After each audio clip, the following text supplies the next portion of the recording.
Ho, apa kabar Ho? Alhamdulillah kabar baik. Assalamualaikum warahmatullahi wabarakatuh. Selamat malam pemirsa, Anda kembali di program kebanggaan Anda Dua Sisi dengan dua host kesayangan Anda tentunya Aditya Nugroho dan Arif Fadil. Nih, kalau kita lihat dalam 1, 2, 3, 4, 5, 6 banyak banget hari ini. Ini kayak Jakarta lagi rame ya teman-teman ya. Jakarta lagi rame, lagi banyak yang kumpul-kumpul ya bener ya. Nah, kumpulnya di mana? Di gedung Dewan Perwakilan Rakyat. Apa tuntutannya? Gaji. Betul. Ya kan, tunjangan. Ya kan, cukup fantastis katanya seperti itu. Betul. Nah, saya pikir udahlah ya kan biar agak reda. Enggak reda dong. Ya, masih juga minta lagi gerbong khusus perokok gitu. Ada anggota dewan tuh yang tadi kita dengar tadi tuh udah ya, gitu kan. Ini apa lagi? Mbok ya udah cooling down dulu gitu loh. Oh, ini bisa minta-minta macam-macam ini nih, ya apa nggak masuk di nurul saya gitu, nggak masuk di nalar saya. Tapi kalau saya pikir sih masih masuk fikri, Vi. Masuk fikri. Iya. Karena kan kalau kita lihat gerbong khusus kereta tadi tujuannya masih baik lah. Nah, bisa menambah perekonomian kan, bikin kafe, bisa ngopi di situ, cukai bisa merokok di situ. Cukai, penerapan cukai dari coba, luar biasa besar. 200 lebih triliun. Betul, 200 triliun lebih. Jadi kalau menurut saya nggak apa-apa dibandingkan, nanti orang sembunyi-sembunyi atau ketika kereta jarak jauh turun di stasiun, di peron, ngerokok. Ya mendingan dibuatkan saja supaya nggak mengganggu penumpang yang lain gitu, Pi. Kalau saya membayangkan kayak kereta zaman dulu, asapnya kan kemana-mana ya, nggak bisa dilokalisir ya. Gimana nanti kalau ada gerbong khusus? Kita ini masyarakat kan berhak mendapatkan udara yang bersih. Betul. Udara yang jernih gitu loh, ya kan? Kenapa nggak anggota dewan itu misalnya gini, saya berteriak keras di gedung dewan ini, tolong pedulikan ibu hamil, tolong pedulikan anak-anak, mereka harus bebas dari segala asap rokok. Gitu. Tapi kan kereta untuk ibu hamil, kemudian ibu menyusui, disabilitas, gerbong khusus perempuan sudah ada semua, Vi. Cuma belum ada gerbong khusus rokok, itu yang belum ada, Vi. Kayaknya ini semakin nggak kondusif saya sama Oho. Kalau gitu kita pulang aja. Oh enggak ya, berarti kita langsung bahas malam ini dengan narasumber. Saya lihat tadi ada jagoan Anda luar biasa tuh sebelah sana. Wih, ngeri nih. Tapi saya juga ingin mengundang Tulus Abadi untuk Bang Gabriel Mahal, kami persilakan. Bang Gabriel, silakan Bang Gabriel. Yang satu aktivis pecinta tembakau nih ya kan. Mas Tulus, apa kabar Mas? Sehat, jadi Mas Tulus ini sekarang Sekjen Komnas Pengendalian dan pecinta tembakau nih. Iya, dengan Mike. Bang Gabriel juga Pak Tulus dengan Mike. Saya ingin awal ke Mas Tulus nih. Mas Tulus, ada anggota DPR minta gerbong khusus perokok. Tadi saya ngobrol nih sama teman-teman dari Edan Sepur. Jakarta Surabaya 8 jam. Sebegitu nggak bisa tahan 8 jam nggak ngerokok. Bahkan kan di setiap stasiun berhenti 10 menit. Minta lagi gerbong khusus perokok. Tanggapan Anda? Saya kira yang diusulkan anggota DPR itu asal usul usil ya. Apa coba bilang? Asal usul usil ya.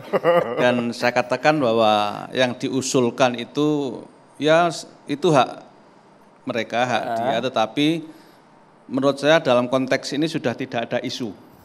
Seharusnya kan? Bukan seharusnya. Kenapa? Karena dari sisi regulasi, sosiologis dan ekonomi, saya kira sudah selesai. Apa regulasi bisa diingatkan nggak? Mungkin yang bersangkutan lupa mungkin dengan regulasinya. Ya, makanya, regulator lupa regulasi ini. Mungkin. Makanya di dalam rilis dan tulisan saya sebutkan bahwa ini usul yang sesat pikir. Asal usul-usil sesat pikir, Bang Gabriel. Karena apa? Karena sebenarnya regulasinya sudah selesai. Ya, di dalam Undang-Undang Kesehatan, di dalam PP tentang kesehatan, ratusan bahkan ratusan perda itu ada yang disebut dengan kawasan tanpa rokok, ya KTR.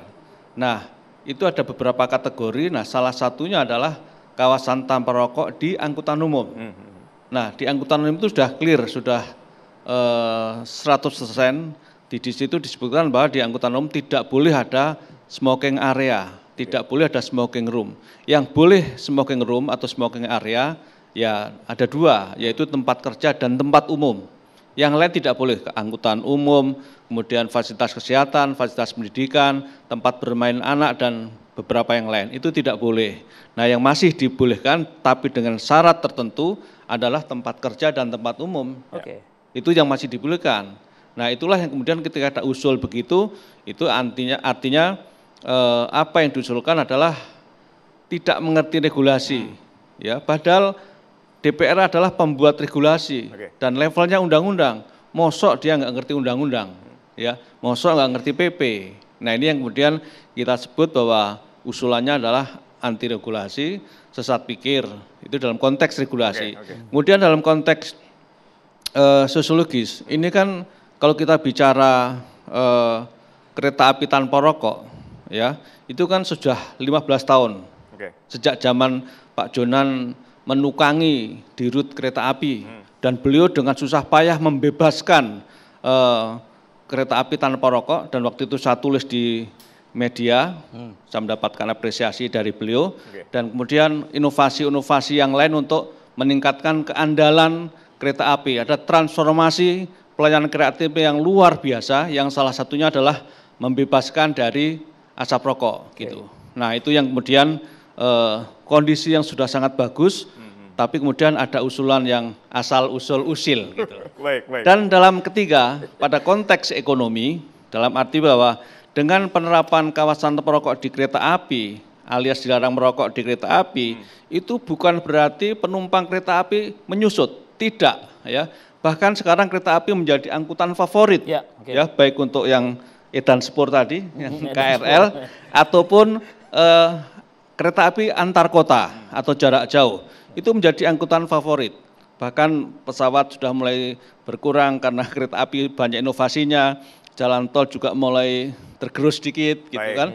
Nah saat ini dengan inovasi-inovasi yang dilakukan, penumpang kereta api tahun kemarin ya 2024 itu jumlah penumpangnya sudah 32 juta. Jadi Anda mengkhawatirkan bila mana ini direalisasikan justru akan mengaburkan apa prestasi dan perolehan yang sudah kita capai selama ini. Iya, dan itu akan setback gitu kan. Ya, saya ingin ke Bang Gabriel sekarang ya.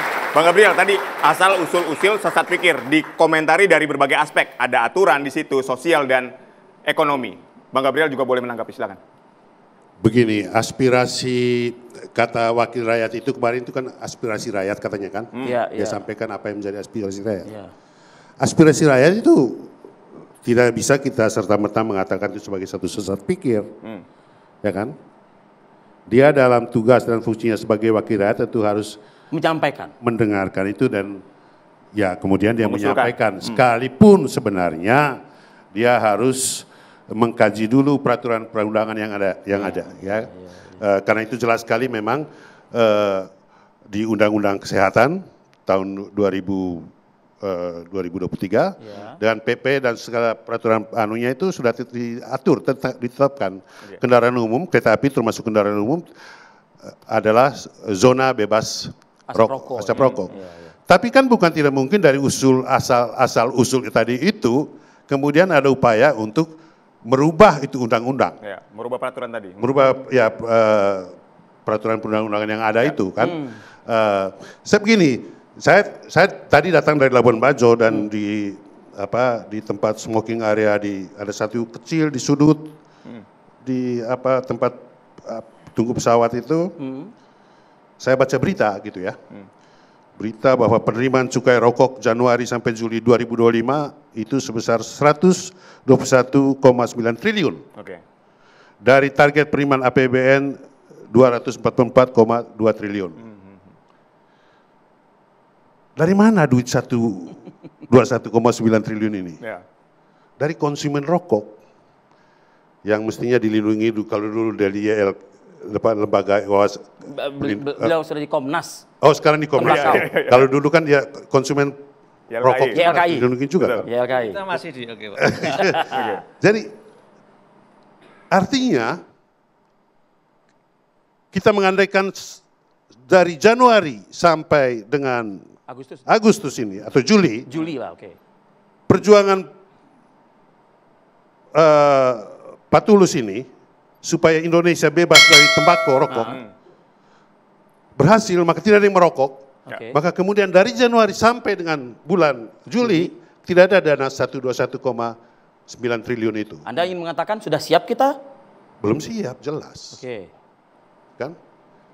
Nah, ini berarti bahwa begitu besar kontribusi para perokok, konsumen rokok terhadap pendapatan negara ini. Mestinya juga negara ini menyediakan fasilitas yang layak bagi para perokok. Mengingat angkanya tersebut itu ya, 3 digit triliun itu. Exactly. Jadi ini kan memang agak aneh gitu ya. Sebenarnya agak konyol juga para perokok ini. Mereka mengorbankan ini kan kematian, penyakit, tapi mereka take the risk, mengambil resiko itu untuk memberikan sesuatu kepada negara. Nah, itu Mas Tulus setuju dengan memberikan take the risk, memberikan sesuatu negara gitu loh. Ya, oleh karena itu harus ada upaya pengendalian. Ya, kita tidak melarang. Nah, salah satu upaya pengendalian itu adalah dengan kawasan tanpa rokok itu. Ya, karena esensi dari kawasan tanpa rokok itu bukan melarang, tapi bagaimana agar kita merokok, monggo silakan hak mereka, tetapi melindungi masyarakat yang lain agar tidak menjadi korban dari asap rokok itu. Tapi kan gerbong khusus itu juga melindungi sebetulnya kan? Iya, mestinya salah satu tugas dari bagian pengendalian ini juga adalah menyediakan fasilitas yang layak untuk para... Mesti itu di gerbong khusus.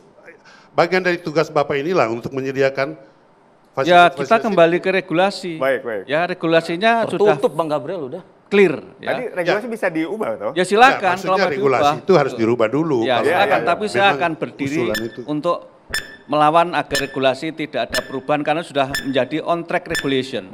Ya, justru ini satu kemunduran kalau kemudian ada upaya untuk mengubah regulasi. Oke, kita masih di dua sisi nih. Ini baru ronde kedua nih, Ho, ya. Situasi sudah mulai agak gerah-gerah dikit nih. Saya ingin juga melibatkan suara dari komunitas nih. Baik. Ada Edan Spur dengan Mas Jowar ya. Mas Jowar, terkait dengan tema kita malam ini, apa yang ingin disuarakan? Poin-poinnya aja mungkin ya. Sebelumnya saya perkenalkan dari Komunitas Edan Spur Indonesia wilayah Jakarta. Kami ada slogan Cinta Peduli Tertib. Nah, Cinta Peduli Tertib. Kita bahas tentang tertibnya, menyangkut ini. Karena kami bergerak di bidang pengguna dan penggemar kereta. Ya. Sehari-hari bisa menggunakan kereta api, baik itu jarak jauh maupun komuter. Karena kita sering menggunakan kereta api jarak jauh, rata-rata perjalanan itu ada 8 jam Jakarta-Surabaya. Average ya rata-rata. Kita melihat jumlah penumpang itu, rata-rata penumpang ada juga kebanyakan wanita dan ibu bawa balita dan wanita. Kemudian kalau dari kacamata pribadi saya tuh kenapa saya kontra dengan statementnya, kontra dengan adanya larangan gerbong khusus rokok. Kita melihat dari dua sisi.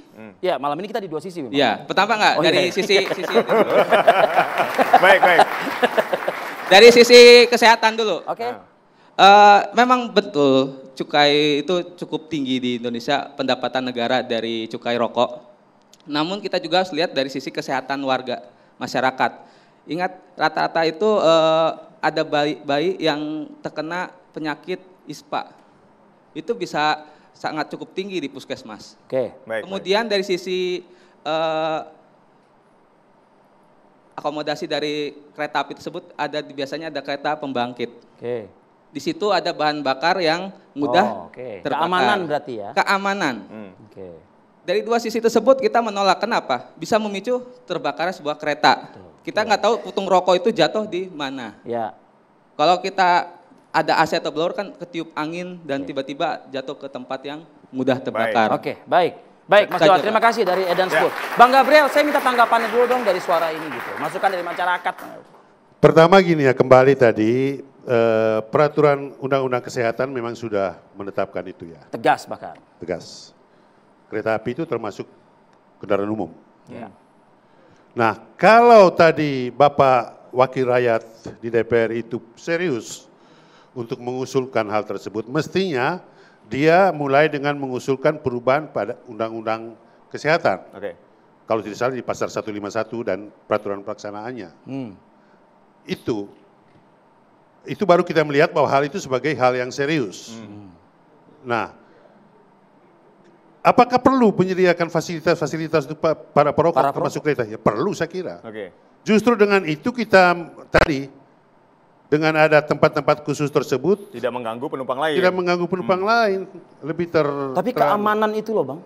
Keamanan itu ya itu kan bagian dari, itu kan ya juga harus dipastikan keamanannya itu. Dulu di Jepang misalnya itu memang, saya pernah naik kereta itu, saya pernah merokok di stasiun, di gerbong itu. Cukup memang aman. Karena di situ ada disiapkan asbak. Memang sistemnya sudah dibangun betul. Tapi sekarang kan itu juga itu di Jepang Bang. Itu di Jepang. Oke, budaya masyarakat Jepang dan budaya masyarakat kita bagaimana? Ya beda lah, memang beda. Tapi kan itu semua perlu edukasi kan. Proses itu kan perlu. Sama juga dengan fasilitas yang disediakan di tempat-tempat lain kalau memang negara menjalankan kewajiban itu untuk para perokok yang sudah memberikan kontribusi bagi pendapatan negara. Begitu loh. Baik. Baik. Saya ingin ke Mas Tulus berarti ya. Mas Tulus, jadi tadi Anda begitu tegas menyatakan bahwa ya di tempat akomodasi transportasi umum itu tidak bisa sama sekali merokok. Yang bisa hanya di 2 tempat, tempat umum dan tempat kerja. Ya. Betul, aturannya seperti itu. Ya, itu regulasi yang sudah fix dan itu sudah lama kita kawal agar di Indonesia tempat khusus yang tadi kita sebutkan itu adalah kawasan perokok secara mutlak. Dalam arti di tempat situ tidak boleh orang untuk merokok, ya. Tapi masih diakomodir tempat umum dan tempat kerja itu masih boleh menyediakan dengan syarat tertentu. Baik. Ya, itu lagi-lagi pertama untuk aspek kesehatan tadi seperti Ethan sebut tadi dan juga aspek safety. Kalau tadi Bang Gabriel mencontohkan Jepang, dulu ya boleh, tapi sekarang sudah nggak boleh. Baik. Dulu pesawat juga boleh merokok, sekarang sudah nggak boleh, ya.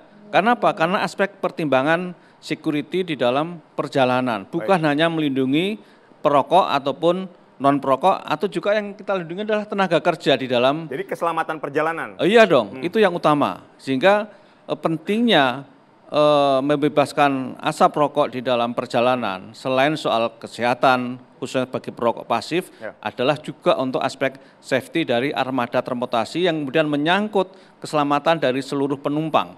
Ingat, ada beberapa kasus di Indonesia dan juga di dunia, kapal Tampo Mas 2 itu tenggelam karena adanya orang merokok, kemudian apinya menyambar mesin kapal tahun 83. Kemudian sebuah pesawat di Spanyol ya tahun 73 itu juga jatuh menewaskan 125 penumpang karena ada penumpang yang merokok di toilet.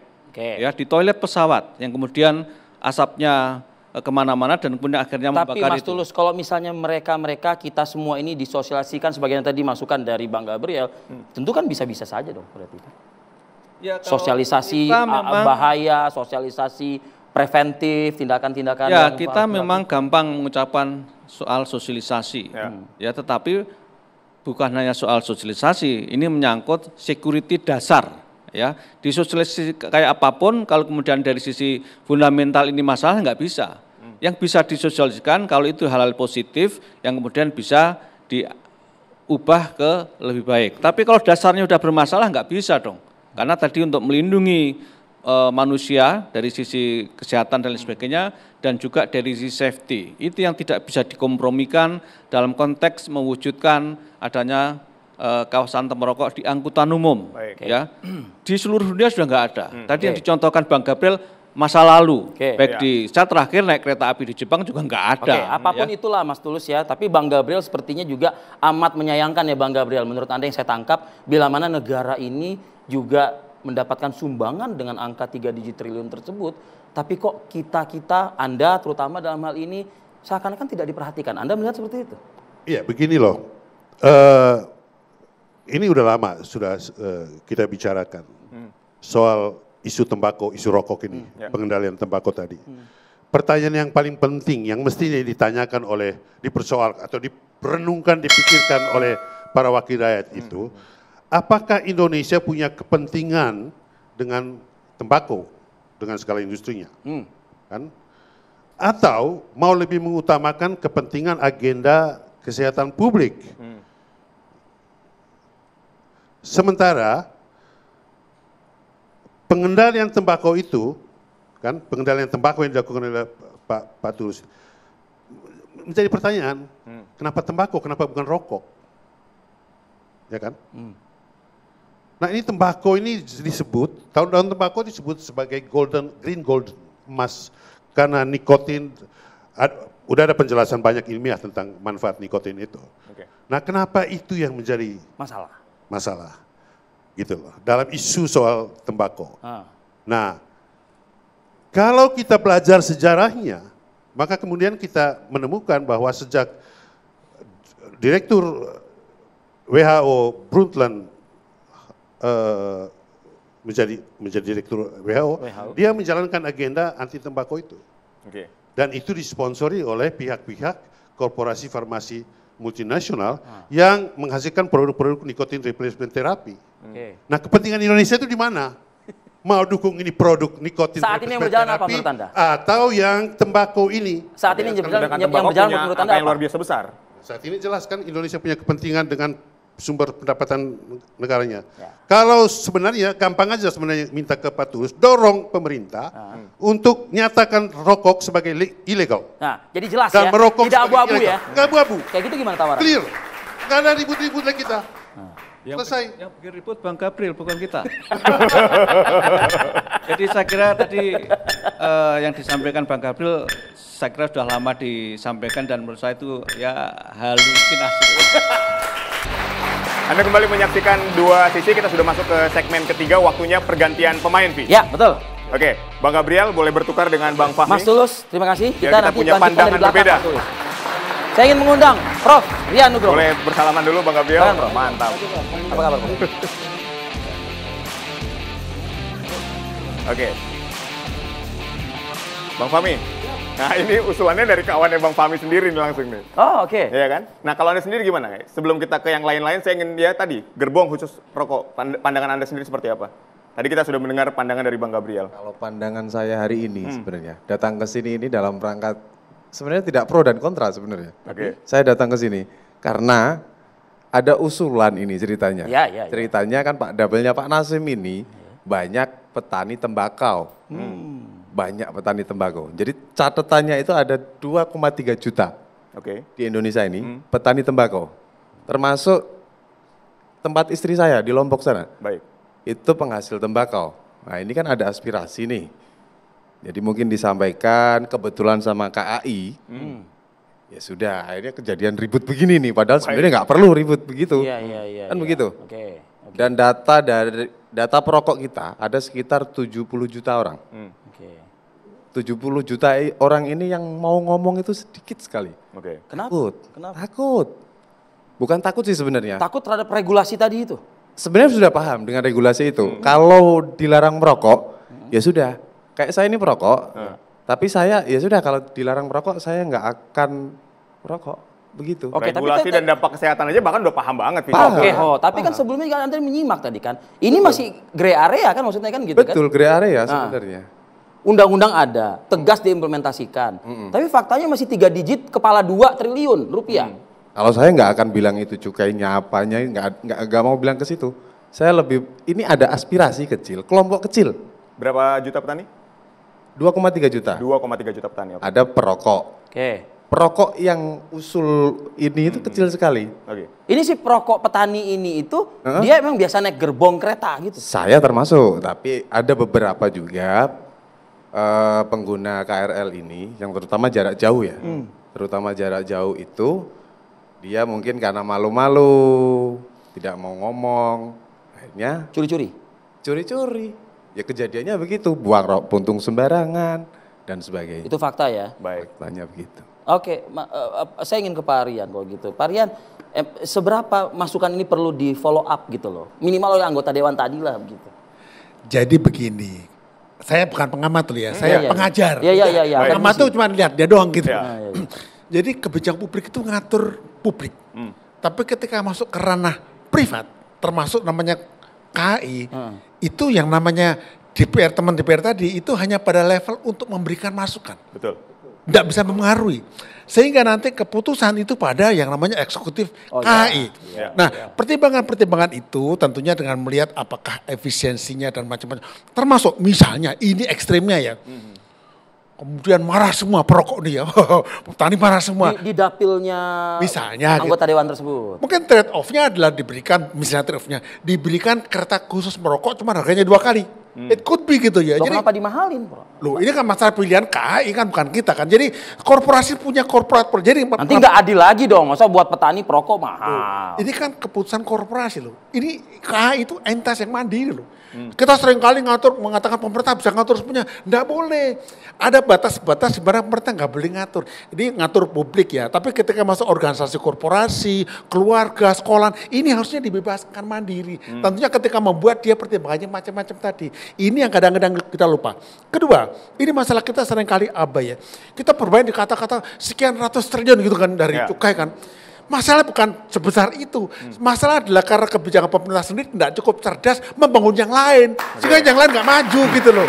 Coba ya, seandainya cukai rokok itu 200 triliun gitu ya. Yang lain nyumbangnya 500 triliun. Kan gak masalah kan. Karena gak bisa membangun yang lain aja. Terpaksa jadi nomor 1. Dan untuk diketahui suka gak suka, rokok cukai ini memang sudah jadi kuat sejak zaman penjajahan Belanda. Kan udah ada kan. Nah ini gak pernah pemerintah kita sadar bahwa ini harus ada pengimbangnya. Kalau enggak diperas terus. Udah diperas dimarahin kan. Udah gitu gini-gini kan. Problemnya yang dilematis. Makanya kebijakan publik itu tidak sekadar mengatur, tetapi tahu batasnya. Kedua, tahu namanya public policy itu mengatur perilaku. Contoh ya, jadi misalnya gini, tujuan public policy itu mengatur perilaku warga agar jadi baik. Ya. Mungkin saya salah, saya belum riset ini ya. Rata-rata teman-teman saya, sahabat saya yang, tapi bukan yang mungkin lain ya. Para perokok itu punya satu habit yang itu susah. Itu apa? Mereka nggak toleran. Hajar bleh gitu loh. Nah ini bagaimana membentuk ini? Ini teorinya ya. Sehingga dengan demikian membuat kebijakan publik itu enggak serta-merta ya atau tidak. Abu-abu, bukan abu-abu, ada namanya itu step wise-nya gitu. Nah kembali ke sini, apa yang kami sosolon. Apa yang kita kerjakan? Permintaan dari kawan kita, sambil kawan aja lah. Ya. Kan beliau kan wakil saya, kan saya yang diwakili kan. Lebih tinggi, saya punya derajat kan. Jadi beliau berbicara itu hanya bisa sebagai wakil masyarakat, bukan sebagai anggota dewan. Kalau kemudian karena anggota dewan dia bisa menekan direksi KAI, ya tidak boleh. Karena apa? Itu ranahnya privat. Makanya sifatnya masukan saja kan di situ. Iya, sama yang lain-lain juga. Saya kalau gitu ingin mengkonfirmasi ke Mas Fahmi. Anda perokok? Mohon maaf. Saya perokok. Oke, Anda tidak bisa diatur. Tadi kan Pak Aryan ngomong gitu, perokok tidak bisa diatur. Kalau tidak ada tulisan smoking. Ya ngerokok kita. Ngerokok kita. Oh, baik. Artinya aturan yang tidak tegas tadi, yang abu-abu tadi. Yang jelas ketika saya ada tulisan no smoking, saya tidak akan masuk ke dalam itu. Oke. Saya tidak akan. Tapi tadi Anda bilang ada mungkin beberapa oknum sudah ada tulisan tapi masih nyuri-nyuri. Tadi Anda bilang seperti itu. Bukan nyuri-nyuri, mereka keluar. Jadi ketika saya ini pengguna kereta, saya tadi dari Demak ke sini, saya naik kereta. Baik. Saya lihat ada yang keluar, ada yang merokok ketika di keluar di peron ya, di peron ya. Di peron. Oh, oke. Itu aja sih sebenarnya. Itu memang masih boleh ya, jadi bukan pelanggaran. Tidak iya, di stasiun boleh kan berarti? Boleh, tapi di stasiun boleh. Soal itu boleh. Tapi kan ketika di peron tadi ada orang yang berlalu lalang di situ, justru itu kan mengganggu asapnya. Kenapa tidak disiapkan gerbong tadi? Itu kan akhirnya jadi sebuah solusi. Ini sebelum ke situ kita juga harus lihat kemungkinan ya. Contoh, sekarang mulai ada rokok yang itu nggak keluar asapnya. Nah itulah sebabnya namanya kebijakan rokok. Ini nggak sesimpel ya dan tidak. Ada kemungkinan perubahan ke depan ya. Nah ruang-ruang ini mesti dieksersis oleh masing-masing. Tapi kalau kita lihat yang satu hal lagi adalah kita harus lihat tren ke depan. Contohnya ya, saya lihat sekarang perilaku habit teman-teman perokok udah mulai disiplin juga mengatakan tempatnya. Tapi habit adalah dunia bergerak kemana gitu loh. Contoh kita kalau mau lihat kereta api yang ini ada bulenya itu kan ya. Apakah di internasional itu acceptable apa enggak? Nah pertimbangan-pertimbangan itu dilihat sama-sama. Tapi ketika dilihat sebagai sebuah kontribusi, di mana kontribusinya petani juga gimana diurusinya gitu. Jadi itu loh masalah itu. Betul. Kalau petaninya itu. Kalau petaninya, makanya ini ada 2,3 juta petani tembakau. Ini kalau industri tembakau ini sudah beralih, negara seperti apa? Kan gitu aja pertanyaannya.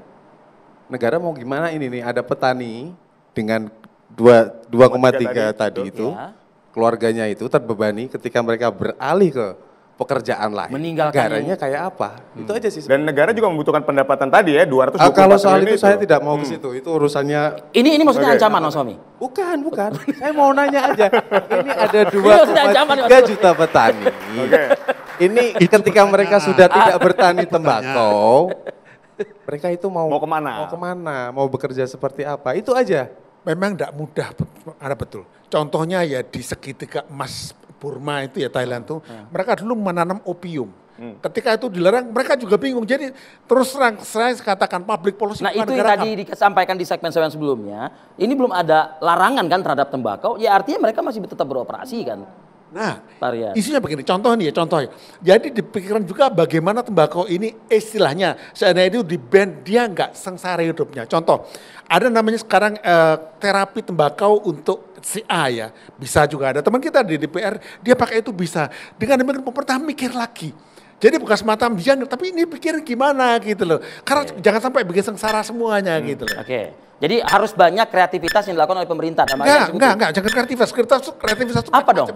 Kecerdasan berpikir. Jadi nggak bisa nggak boleh. Anda kembali di Dua Sisi. Saya ingin ke Mas Tulus yang tadi udah siap dengan mikrofonnya. Tadi kan ini dikatakan ya ada 2,3 juta petani tembakau yang memerlukan ya pekerjaan sebagai petani tembakau tadi. Diimplementasikan dengan rokok tadi kan. Kemudian juga menurut Bang Gabriel ada pendapatan 234 triliun di situ dari rokok. Nah, sedangkan aturannya mempersulit itu. Jadi kan seolah-olah ada dua hal yang saling bertabrakan, ya ada disonansi kognitif di situ. Nah, Anda menilainya seperti apa? Ya, regulasi kita itu masih sangat akomodatif ya. Karena Indonesia tidak meratifikasi FCTC, Framework Convention on Tobacco Control. Nah, dengan adanya regulasi yang akomodatif itu justru kebijakan-kebijakan yang diambil masih memperhatikan aspirasi-aspirasi dari petani, dari industri segala macam. Bahkan pemerintah kita itu sebenarnya terlalu kompromistis.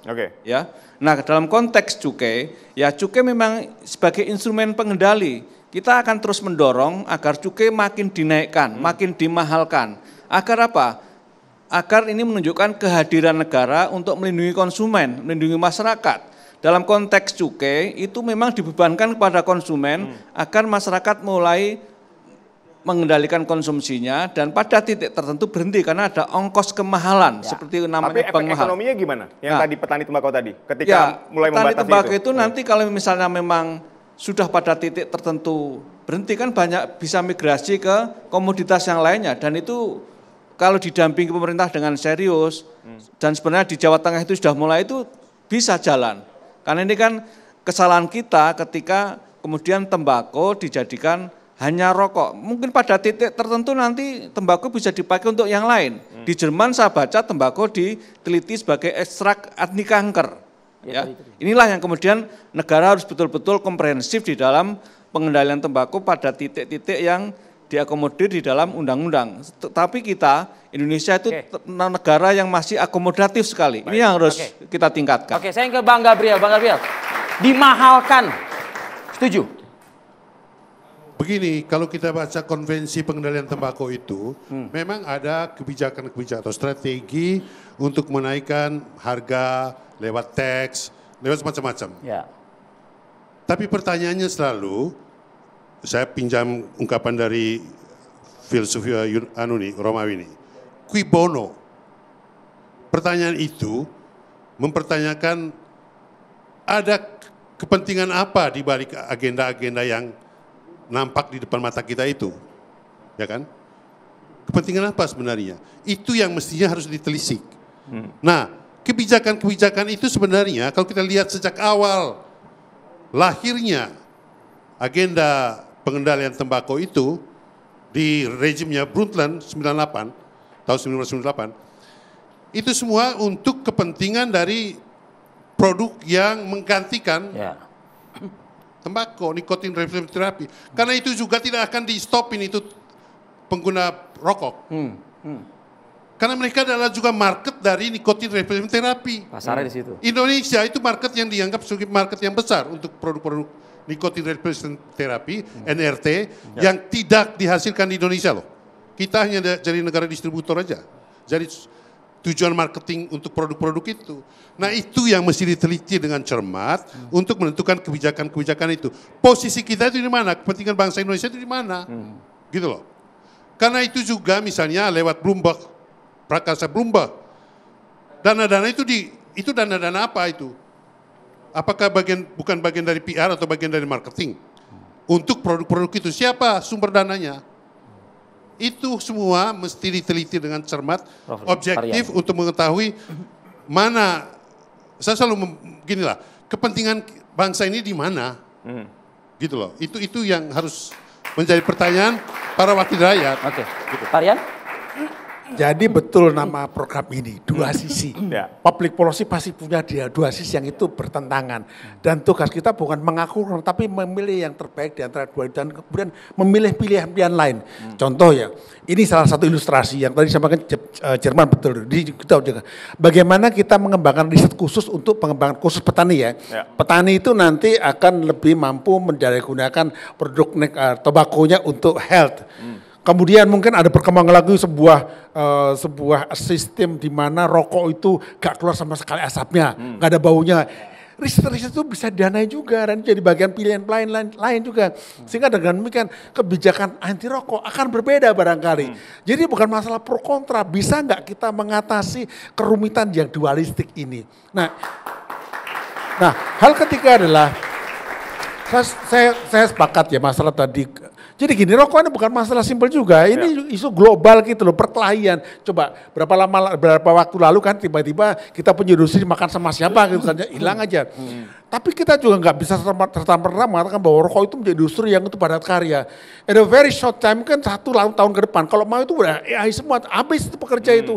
Nah di antara kerumitan inilah kita mulai berpikir lagi. Makanya saya ajarkan public policy itu bukan kerjaan gampang, bukan kerjaan yang simpel, maka harus mikir gitu ya. Petani yang sudah sekian tahun, puluh tahun bahkan sudah turun-temurun keluarga mereka itu. Siapkah mereka untuk bergerak, move on untuk meninggalkan yang lama ini dengan teknologi atau mungkin inovasi-inovasi baru gitu? Kalau pemerintah hadir pasti siap. Bukannya kata saya nggak siap. Kenapa? Kenapa nggak siap? Karena belum ada teknologi baru untuk mentransform itu. Dia ganti sama jagung, habis nilainya. Padi nggak bisa. Jadi ini challenge. Apalagi juga. kalau misalnya sudah di kepala, nih cuannya lebih gede yang ini loh padahal, nah gitu. Nah itu dia Mas Fahmi, itu bisa nggak? Dan satu tambah lagi ya. Tembakau itu adalah basis politik dari partai tertentu loh itu. Jadi akan diperjuangkan, ada kepentingan politik juga gitu, kerumitannya gitu nanti itu. Baik, silakan Bang Fahmi. Nggak ada orang partai di sini malam ini. Tidak ada orang partai di sini.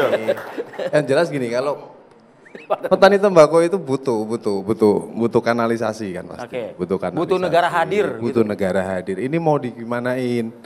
Saya ini rata-rata petani tembakau itu ya dia hanya ngelola lahan sekitar cuma 1 hektar. Kalau dijadiin padi, padi itu hanya 4 sampai 5 juta sekali panen. Kalau tembakau? Kalau tembakau ini bisa sekitar 30 sampai 70 juta. Jauh. Itu kalau panen. Ya, baik. Kalau nggak panen, nggak laku, ya sudah. Nah, tadi dengan cukai dinaikkan menjadi tinggi untuk pembatasan, Anda setuju dengan itu? Kalau cukai itu kan ada beberapa golongan tirnya ya. Saya baca itu ada golongan 1, 2, 3, saya kurang paham detailnya. Boleh saja, nggak ada masalah. Asal. Tapi petani tembakau ini kalau memang dilarang ya sudah tolong dikasih kesempatan pekerjaan lain gitu loh. Ini mau diarahin kemana? Mereka petani tembakau ini mau belajar sebenarnya. Nggak mungkin dong ngeracik rokok, mulai dari sausnya, apanya, seperti itu. Cara ngeringnya aja itu ada caranya. Kurang lebih seperti itu sih. Oke, artinya kalau misalnya negara hadir, ya tentu mereka akan bergerak juga begitu. Tapi sekali lagi untuk gerbong khusus perokok belum saat ini untuk dibutuhkan saat ini. Ada gerbong khusus untuk ibu hamil pun saya setuju. Untuk gerbong apalagi anak-anak saya setuju. Untuk difabel misalnya. Difabel saya setuju. Tapi jangan lupa ini ada aspirasi. Terakhir. Jadi lagi-lagi nanti kita melihat bagaimana KAI mempertimbangkan. Perlu nggak? Maksudnya begini, itu cost-nya masuk apa enggak? Bukan, cost-nya masuk enggak? Ini ekonomi loh, bukan perlu. Masuk enggak secara bisnis dia? Kalau dia membebani bisnis dia, maka pertimbangannya bukan barangkali tidak. Kenapa? It's another cost. Karena pada akhirnya yang menanggung cost siapa? Ya korporasi. Misalnya katakanlah ya, si direksinya kemudian nambah gerbang ini menjadi turun revenue-nya kan. Dia akan dipotong oleh bos lebih tinggi lagi. Bisa Menteri BUMN atau berantara. Jadi terserah kepada pulang tadi. Nah ini hanya masukan aja. Tapi kalau secara in ratio, Dalam waktu kira-kira setahun 2 tahun ke depan masih belum bisa. Kenapa? Trennya di situ trennya. Regulasi kita sudah cukup ketat ya, Mas Tulus ya prinsipnya. Ya. Sudah cukup ketat, tinggal kita implementasikan aja kan begitu. Betul, dan saya kira tidak perlu ada gerbong khusus merokok karena justru akan membuat satu kemunduran dan kerugian sosial ekonomi yang sangat tinggi. Baik. Ya. Terima kasih untuk semua narasumber pada malam hari ini. Kita ajak untuk bergabung bersama kami di tengah, Bang Gabriel. Ikut bergabung bersama kami. Jadi itu tadi ya, Pi. Ini obrolan ini ya itu tadi. Bukan kita juga, saya tidak merokok nih. Ya. Sekali lagi ya, saya tegaskan, saya tidak merokok. Tapi itu tadi, karena ada aspirasi, ada usulan sifatnya. Tentang gerbong merokok ini, kita diskusikan lah malam ini dari 2 sudut pandang. Jadi biar pemirsa yang menilai tentunya. Apapun itu, suara dari wakil rakyat, harapannya adalah apa teman-teman? Suarakanlah yang menjadi memang kepentingan rakyat dan publik pada umumnya. Saya Arif Fadil. Dan saya Aditya Nugroho pamit undur diri. Saksikan terus 2 Sisi setiap Kamis pukul 8 malam waktu Indonesia Barat. Terima kasih dan sampai jumpa.